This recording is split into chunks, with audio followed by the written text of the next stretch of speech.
Bonjour à toutes, bonjour à tous. On se retrouve pour un nouveau petit café confiné. Et cette fois, on est avec Janek Petro, donc, qui est cofondateur et co-gérant du parc Arou Arena à Saint-Cyr. Bonjour Janek, Bonjour Mathieu. comment vas-tu? Bah écoute, ça va bien. Voilà, on est à la maison, confiné chez soi, et puis du coup, bah, on profite de la famille. Ouais, bon, c'est le côté positif de ce moment-là. Alors, on voulait t'avoir dans ce petit café confiné parce que bah, toi, je l'ai dit, tu gères le parc à obstacles Arou Arena.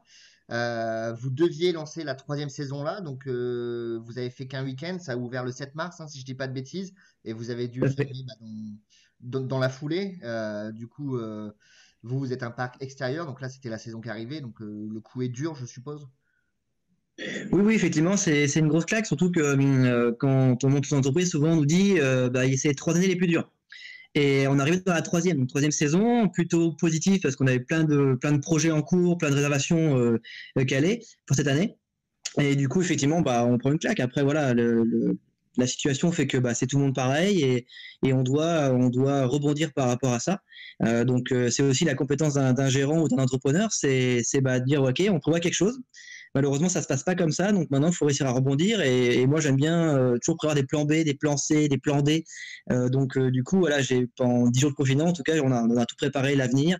Et du coup, avec des différents plans, selon comment ça va se passer, avec un peu des prévisions. D'accord, donc vous avez Donc, anticipé quoi du coup sur la reprise? la priorité, c'est le mode pompier, c'est déjà éteindre le feu sur les dépenses et les charges. Donc, effectivement, bah, comme j'ai pu le voir sur le petit café que tu as fait avec Antoine, voilà, tout ce qui est prestataire, communication, nous, on a tout coupé, on a coupé toutes les dépenses. Alors, par contre, voilà, ce qui est plutôt génial, c'est que dans cette situation, tout le monde est solidaire. On n'a pas eu de difficulté à repousser toutes nos charges, à reporter. Donc là, on a protégé Arena pour 2 mois déjà. On sait que pendant 2 mois, on est protégé au niveau dépenses.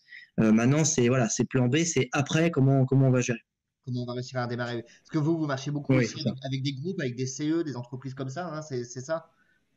Oui, tout à fait. Surtout cette année, en fait, on avait donc une clientèle du virage du parc. La clientèle, c'est entièrement vie de garçon, entièrement vie de jeune fille. C'est vraiment de mars à juin. Et c'est notre plus grosse clientèle. Donc les mariages, tout est Ah, repoussé. ouais. Donc ça, c'est une grosse problématique. Cette année, on avait diversifié, on fait beaucoup d'événementiels. On loue des obstacles, des mini-parcours pour des entreprises, pour des événements étudiants, soit au parc ou soit à l'extérieur. Dernièrement, on a reçu l'IUT. Juste avant, bah, juste avant la fermeture. Et du coup, bah, tous ces événements-là, c'est pareil, tout est repoussé. On avait aussi un gros événement le 18 avril prochain qui a été annulé, qui était le championnat de France, alors non officiel, mais qui est une grosse compétition nationale de OCR, course à obstacles. tout à fait. Voilà, du coup, au CR, et on a dû tout repousser. Donc voilà, maintenant, c'est tout le monde un peu dans le même bain. Donc ce qu'il faut, c'est rebondir par rapport à cette situation. Et malgré qu'on ait préparé une stratégie qui était belle hein, pour 2020, on avait vraiment de beaux projets, notamment un projet avec la mission locale sur le côté social. Là, je ne vais pas rentrer dans le détail, mais on avait pas mal de projets avec eux. L'année 2020 était plutôt très positive pour nous. Donc oui, oui, c'est une belle claque, mais maintenant, voilà, faut savoir trouver l'énergie. Et déjà, l'avantage, bah, c'est que 10 jours étant confinés chez nous, avec la famille, bah, on se ressource, on se repose et on trouve des solutions.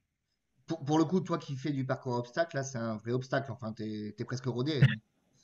J'attendais que tu m'en parles, Mathieu. Elle est facile celle-ci. Oui, effectivement, voilà, moi je suis, donc, on fait le parc, mais je suis aussi compétiteur et je fais aussi de la course à obstacles.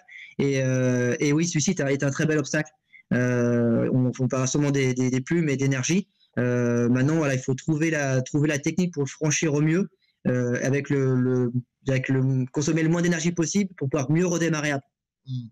Bon, et puis, bon, j'ai vu sur les réseaux sociaux, vous gardez quand même un lien avec vos habitués. Vous avez fait un petit challenge à Roue Arena où vous invitez les gens à faire des petits parcours d'obstacles chez eux. Ça répond bien, c'est plutôt sympa, ça, comme communication. Bah, tout à fait. Voilà, c'est 10 jours en fait, pendant 10 jours, on s'est posé et on s'est dit, voilà, qu'est-ce qu'on fait, comment on agit. Le parc est fermé, ok. Maintenant, on a quand même une belle communauté sur notre page, sur nos réseaux. Et du coup, bah, c'est de tenir le lien avec eux. D'une pour bah, leur donner aussi des idées. Alors tu avais effectivement l'astuce du parcours enfant, mais aussi valable pour les grands. D'ailleurs, le post a super bien marché. Alors pour info, au début, c'est simple. Hein, pendant 10 jours, j'étais avec mes enfants. Et du coup, bah, je les ai occupés et on a emmené un peu le parc. Alors mon fils est fan forcément d'obstacles et de courses à obstacles. Donc on a aménagé un petit parcours à la maison. Mais depuis 10 jours, tous les jours, on y est et il le fait. Et il n'arrête pas. Donc ça prouve bien que voilà, il y a un super intérêt. Et du coup, après, on s'est dit, bah là, il faut qu'on partage ça avec notre communauté et que tout le monde fasse pareil. Ouais, et puis c'est un bon tuyau pour dépenser les enfants, hein, parce que je pense à tous les parents qui ont les enfants à la maison, faut aussi qu'ils se dépensent en énergie, hein. Tout à fait. Et ce que vous dites dans le poste, c'est qu'on peut très bien faire ça à la maison. Alors aujourd'hui, il fait moins, il y a un peu de soleil, il y avait un peu de pluie ce matin. Donc voilà, on peut aussi faire à la maison, passer sous une table, créer un petit pont avec une couette. Honnêtement, tout est réalisable. Et les enfants sont vraiment fans. Et on passe de très bons moments, puisque les parents, des fois, bah, ils jouent un peu le jeu, on se met dessus et puis on fait le même parcours. Donc voilà, ça permet de voir les choses autrement. Donc si Arrow Arena peut amener ça comme astuce, du coup, un peu à tout le monde pendant cette période, bah là, nous, on participe un petit peu voilà, avec nos moyens pour du coup aider les gens, en tout cas, à décompresser.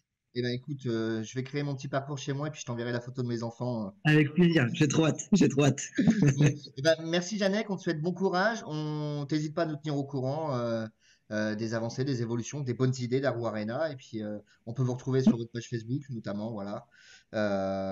Et puis sur tous les réseaux, hein, vous êtes partout et bientôt à Saint-Cyr. Tout à fait. Et puis si j'avais un petit mot à donner à tout le monde, un conseil plutôt personnel, loin d'Arrow Arena, parce qu'on parle souvent du pendant, l'après-crise, comment on va pouvoir du coup redémarrer, mais aussi comment on va pouvoir peut-être penser différemment. J'ai toujours eu un petit concept, parce que je viens d'une entreprise suédoise auparavant, avant Arrow Arena, et du coup on a un petit terme qui s'appelle Logam. En fait, Logam, c'est un terme suédois, non pas Logam, Lagom, pardon. Lagom, qui est un terme suédois qui n'est pas trop de définition, mais en gros, ce qu'il faut retenir, c'est un peu le bonheur suédois, c'est vivre autrement avec moins de choses. Et du coup, bah, on peut se rendre compte que déjà, quand on passe entrepreneur, bah, on a des moyens différents au début. C'est un peu aussi un peu la grande aventure et un peu la galère. Mais du coup, on vit avec moins de biens et on se rend compte qu'on n'est pas forcément plus malheureux. Donc voilà, c'est peut-être un conseil. Du coup, le mode de vie un peu lagome, de vivre avec des choses plus simples et moins de matériel. Un peu plus essentiel, c'est peut-être qui ressortira d'ailleurs de cette période pour beaucoup de monde, ouais, en effet. Tout à fait. Et ben merci pour ce conseil, merci pour ces petits entretiens, Janek, et puis ben, on se retrouve bientôt. Merci Mathieu. À bientôt pour À le vrai bientôt. café. Ça marche, à bientôt.